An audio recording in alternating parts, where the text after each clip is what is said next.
Question, why did everyone get the ick with Katy Perry. Katy Perry. Oh my word, Katy Perry. This was never the way I planned. 9 Billboard number ones, a ton of awards, and over 100 million records sold, yet people love hanging shit on her online. She's just a punchline now. But I'm looking forward to seeing you. The backlash on this was swift. People are like, this is so evil. Just guilt over reselling the ticket. A lot of people have expressed disappointment and were really upset that you decided to involve Dr. Luke on this album. I want to find the moment that started the Katy collapse, so let's rewind a little. Hello, I'm Wilko, and this is Rehashed. If you love to dig into pop culture trash, mess, and drama, consider me your new daddy. Hey, I don't make the rules. They started calling me daddy, and I just run with it. Catherine Elizabeth Hudson had a pretty strict Pentecostal upbringing with 2 pastor parents. Secular music was forbidden in the household. Katy even dropped a gospel album herself way before she kissed a girl, and it was a flop. Moving herself away from the Jesus bangers, she dropped Hudson, her last name, and took her mum's maiden name so nobody would confuse her with Kate Hudson. Katy Perry was born, but still, before a hit was found, she was dropped twice from 2 different record companies. But actually, one of those singles called Simple, I actually think it's pretty good.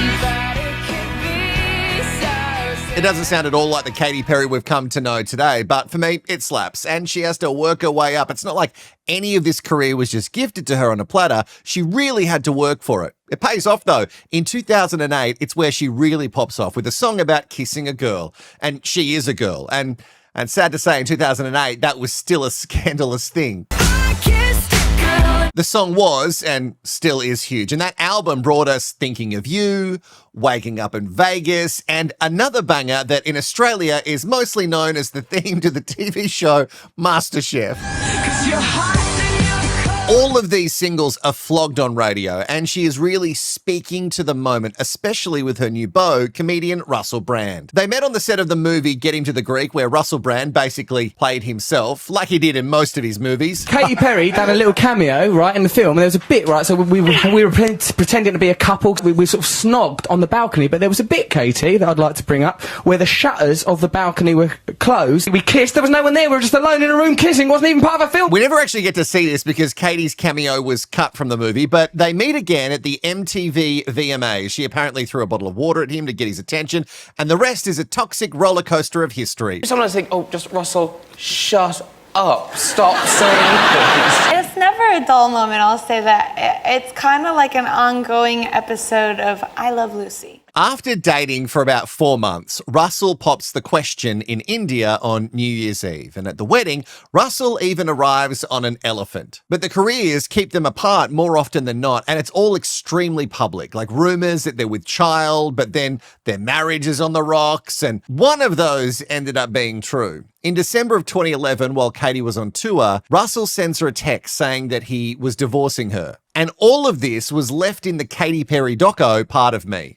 Oh, it's not meant to make you upset. It's a necklace that she got for her birthday from Russell. The day after she got it, she thought she lost it at the venue. I remember seeing this at the movies. Tough watch. Brand filed for divorce shortly after, citing irreconcilable differences. It shows to me in this documentary like an incredibly human side to Perry as a pop star, because it's really hard to do when this is your job, to have people really feel for you. But I'll just speak for me. Watching this in the documentary, and I went and saw it at the movies, it completely broke my heart. You know, there were 2 tracks to it. There was the chaos of the external glitter-covered attention world, and then there was the fact that we're just 2 people, you know? Like, when we were at home, who you can't probably go, whoa, let's be famous. 2 people who probably didn't really know each other that well, and maybe weren't suited for each other to be in a long-term relationship. Well, and you know, when you first break up with someone, maybe you're a little bit hurt, and it takes a while to calculate, but looking at her, she's a really lovely person, and I'm very grateful for that time with her. Yeah, like, still, I wouldn't put I'm going to divorce you in a text. I feel that's worth a phone call. Russell Brand has since become one of the most confusing people on the planet, and one day I shall dig down on him. But right now, back to Katy. So for the timeline purposes, 14 months after they say I do, Russell files for divorce. But this doesn't slow Katy down. She continues dropping bangers, and also in 2012 finds a little pen pal in John Mayer. They never actually confirmed if they were dating for realsies, but the song Unconditionally, I didn't know until researching today, was about him. Unconditional. I I mean, it's such a great song. She also spends some time with Diplo, just for a hot second, and then comes along Orlando, Legolas from Lord of the Rings in 2016. We both had bottles of apple cider vinegar because I said, wait, what have you got in your water? And she was like, apple cider vinegar. I was like, no! We're made for each other! This is it! They meet at a Golden Globes after party. Apparently, he stole one of her In-N-Out burgers, and it was love at first sight. And I mean, if someone stole a burger from me, love isn't going to happen, Legolas. I don't care how good you are with your bow and arrow. They have a bit of a breakup, just a small little blip, and then they get back together soon after, and they announced that they're engaged. Katy's profile is bigger than ever because she's a judge on American Idol. And on this show, she is proper batshit, super polarizing. You either love her or hate her. And sometimes she's also a little bit pesty. But sometimes you got to pay the bills. You're so hot. Trimmer. Yes, ma'am. Don't call me ma'am. I'm sorry. I respect you so much. Don't respect me. I'm sorry. Note this down because people are going to use this behavior to add weight to the latest accusation. The same Melbourne nightclub where she claims she was sexually assaulted by Katy Perry. Yeah, I know, it's a real mess. We'll get to it. She gets the Super Bowl halftime show, which she spends a bunch of her own cash on to make it a real spectacle, and I liked it, but I am a gay man, so if you make your entrance on a giant golden tiger, you've done half the work to win me over. Not that I think I could ever hear the song Roar again. Still, even with the very OTT performance, it was Left Shark, you remember Left Shark, that stole the show. And I mean, that shark on the left must have been a production assistant who learned the part about 5 minutes before showtime, right? Put more energy in. She backs up on Lenny Kravitz during the performance, which I'm sure is a dream fulfilled. And what she's serving is kitsch, but fuck, there's nothing wrong with kitsch. And if you're at the Super Bowl halftime show, it's showing where you're sitting on the relevance ladder. Like, you're not getting the call up if you're not going to be able to sit with the cool kids. But even with her being on mainstream network television with this and as a singing contest judge, it only amplifies her star. She even manages to squash some beef with Taylor Swift. Really, like, she started it. What a messy time this was. For a bunch of years, Katy seemed to look at other female singers in her lane as like direct competition. It's not like you could all have your own fan base. It was like there's only a limited number of fans, so we must claim them all for our own. It was called a business dispute as Katy stole some of Taylor Swift's dancers for her tour, sabotaging Tay-Tay's Red tour. Tried to talk to her about it and she wouldn't speak to me. Oh, you tried to talk to her about it? You did the phone call? I do the right thing. So you did the phone call and it was a shutdown? That it feels like a fumble. It was a full shutdown and then she writes a song about me and I'm like, okay, cool. That's how you want to deal with it? The song Swish Swish was rumored to be about Taylor Swift, but Katy has said that it wasn't about one specific person. But this pop star dust-up was bubbling in the zeitgeist for such a long time. You look up to as an artist. I'm sorry for this, Katy. Taylor Swift.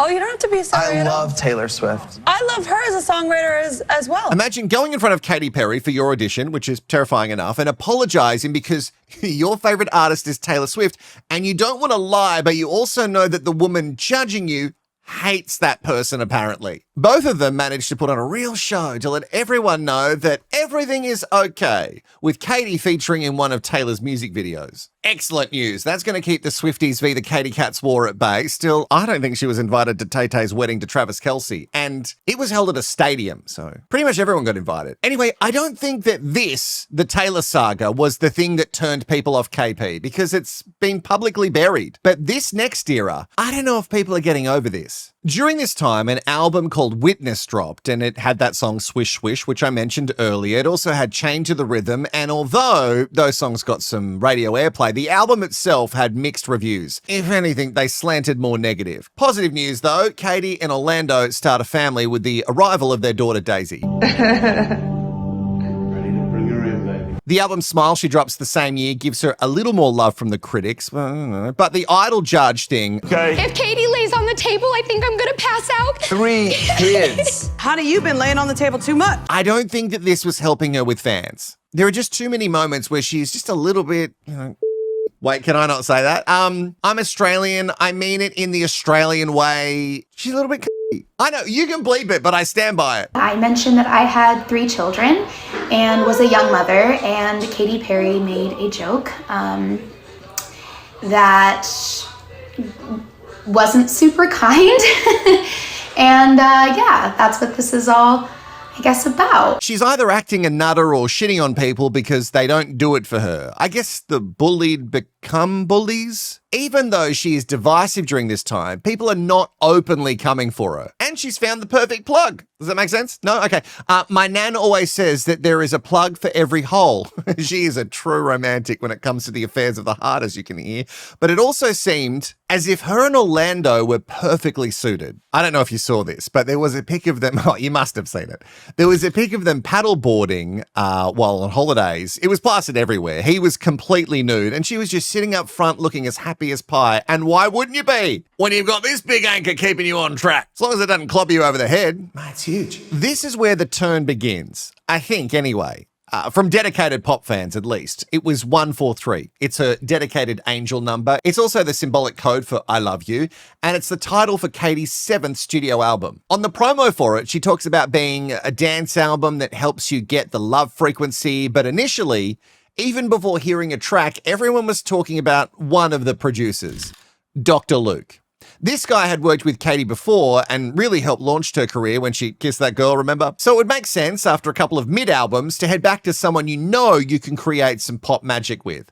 The only issue being, allegedly, Dr. Luke is a bad guy. For years, he was in and out of court with one of his signed artists, Kesha. He's faced accusations of sexual assault, drug-facilitated rape, and emotional and psychological abuse. And these allegations were mostly brought forward by the singer Kesha in 2014 in that lawsuit, which also accused the producer of controlling her career and body-shaming her. These abuses allegedly went for over a decade. Dr. Luke vehemently denied all claims and countersued for defamation. It was settled out of court in 2023, but that stank is real hard to wash off. The whole case is well documented, so I won't spend days on it, but the case itself has people really divided. Like, some people say that Kesha's accusations are vague, and some say that she just wanted out of her contract with Dr. Luke. Some text messages released during the case claim that Dr. Luke had also raped Katy Perry, and there were some other accusations about stuff he'd done with Lady Gaga, but both pop stars denied these claims. Over the course of this multi-year lawsuit, almost all of Kesha's claims were dismissed by judges, often due to her being unable to present any evidence of any assault taking place. Doesn't mean it didn't happen, just means there wasn't any evidence. So Katy teaming up with this guy to do a dance album that is about love and female empowerment was kind of on the nose. Because if any of these allegations are even close to true, that's really gross. But for legal reasons, I'll repeat, Dr. Luke has denied and nothing was proven in court. Still, Katy, out of all the producers you had on this album, why would you get the doctor on board? If you're really trying to bring back to life your pop image, this wasn't the guy that you needed. And maybe it would have been easy for fans to forget who some of the songs were made by if they were amazing, but 143 is described as Katy's worst album to date. A lot of people were comparing her music to those cheap production tracks they use in reality TV shows during a montage, like Selling Sunset, because they can't afford to use real songs. And I mean, they're not wrong. I don't think the songs are as bad as everyone tries to make out, but they certainly are a miss when you compare it to Katy's other work. She's always managed to ride the line of kitsch that we knew was a bit naff, but it always made us feel good, so we're totally on board. This album just lacks any sort of soul. In so many cases, well, normally, terrible PR gets forgiven if music's good enough. This time, it wasn't. And later, it's still not helped when Katy goes on the Call Her Daddy podcast responding to the Dr. Luke backlash. Why did you choose to work with him? I understand that it started a lot of conversations, and he was one of many collaborators that I collaborated with. But the reality is it comes from me. And so I created all of this with several different collaborators, people that I've collaborated with from the past, from Teenage Dream era, all of that. There is nothing worse than a non-answer. Like, take some sort of stance. Alongside the album, there's also some clips that resurface of her grabbing some bits and pieces. Oh, it's Katy Perry who's touching my butt. That's okay, Katy Perry just touched your butt. And some people just use this as more ammo that Katy just does what she wants, consent be damned. But you know what'll fix this? All this negative talk? A world tour. Except by the time this world tour is over, not only would she lose some fans, she'd also lose her fiance too. She announces the Lifetime Tour, and early reporting painted a really rough picture. Bad advance sales in some areas, like the figure in Minneapolis got reported on a lot, 70% of tickets unsold, but she did sell out in a lot of places, so I don't think it was as dire as people and the media made out. But the bad ticket sales might also have been linked to a space flight that was memeable for all the wrong reasons. Right before Katy started the tour, she went up into space thanks to Amazon billionaire Jeff Bezos, who is not the best person for you to be chummy with if you want to speak to us common regos. It seems to be a thing you really need to have as a billionaire these days, like a big space rocket company. Yes, gone are the days where a rich guy just needed an airline. Now you need to enter the dick measuring contest with a big, thick rocket to impress. 6 women were chosen to take the Bezos Blue Origin rocket up to the edge of space so they could be weightless for like a hot minute. It's never actually been revealed the cost or if anyone had to pay, by the way. The whole flight, very short, all automated. So they shot up and they drifted back down. Oprah's BFF Gail was also in the group along with Bezos's then fiance, and it was touted as this real moment for women to inspire women to dream big. But for me, after seeing what can happen with some of Bezos's rockets, it was like something out of a disaster movie. It would have been a hard pass. But the flight was successful and everyone was safe. It's just not from the mockery. Officially an astronaut. Katy! And very happy to be back on Earth. People, me included, generally found it cringe. The singing in space, the kissing, the ground upon her return. It gave people more ammo to hate on Katy Perry. I think her team would have thought it was great PR for the tour, like they revealed her set list to her mid-flight, but it ended up just looking like a vanity expedition. There's nothing really trailblazing about it. And if you want to make the planet a better place, burning rocket fuel for your ego probably isn't the best way to go about it. So for many, it landed as tone deaf. And this is the moment, I think. Well, it's at least another one that, sprinkled on top of the Dr. Luke bullshit, really loses a huge chunk of the Katy audience. When you show people how clearly out of touch you are, and then you do it without producing a killer album, people can be brutal. Still, the tour itself was still her second highest grossing one alongside Prism, and it made $134 million across 91 shows. So no matter what you saw on the socials, it made some cash. And speaking of socials, it also didn't help. The tour looked, I don't know, batshit. In an era where it's becoming increasingly more expensive to buy anything, people are struggling to buy tickets, maybe you should cut out some of the shit in your show to make tickets easier for people to buy so they can just enjoy you singing the songs that they love. Like, it's just a thought. And during this tour, just like another one that we mentioned earlier, it seems like a real curse for her, but rumors swirled that her and Orlando were separating, and they confirm it just a couple of weeks later. We weren't like really in it from day one. I mean, he was in a way because he had just done a huge time of celibacy and he had set intentions, and I was fresh out of a relationship and I was just like, I can't do this anymore. I need to go into a swim in a different pond. What a pile-on effect. Public sentiment is at an all-time low, and now you're going through another very public breakup with your baby daddy. And then to be spotted with a new man only a bee's dick after it's confirmed that you're separated from your partner of 9 years is a real choice. Ex-Canadian Prime Minister Justin Trudeau and Katy were getting closer. He had ended his 18-year marriage in 2023, and Katy was fresh out of whatever went down with her in Orlando. And for them, it gets really hot and heavy fast. It was reported that they were taking things slow, but then they were pictured having a real sesh on Katy's yacht just a couple of months later. They spend more and more time together, and what is probably the weirdest hard launch of all time, in a photo that Justin shared on X picturing both of them with the caption, "Katy and I were glad to have the chance to sit down with you and Wilko." Yeah, that's them with the PM of Japan. There is no better time to hard launch, you know what I mean? They are spotted at Coachella being cute, and she is frothing really hard over this Justin Bieber performance, which is something else also happened on this day. Still, people are very divided about how they feel about this new era, but officially, her and Justin make a red carpet debut as a couple for her Lifetime's tour film at the Tribeca Film Festival. I saw the show 3 times, but wasn't really paying attention to anything but Katy. During a post-screening Q&A at that event, Perry calls him the love of my life and also adds, "I fly super high sometimes. I need to be anchored. To have that anchor finally makes me feel really whole." But even now, if Katy is trying to live a more authentic life, her alleged past comes back to haunt. While everyone was reacting to Katy's reaction to Bieber at Coachella, an Australian model actor named Ruby Rose had some things to say online.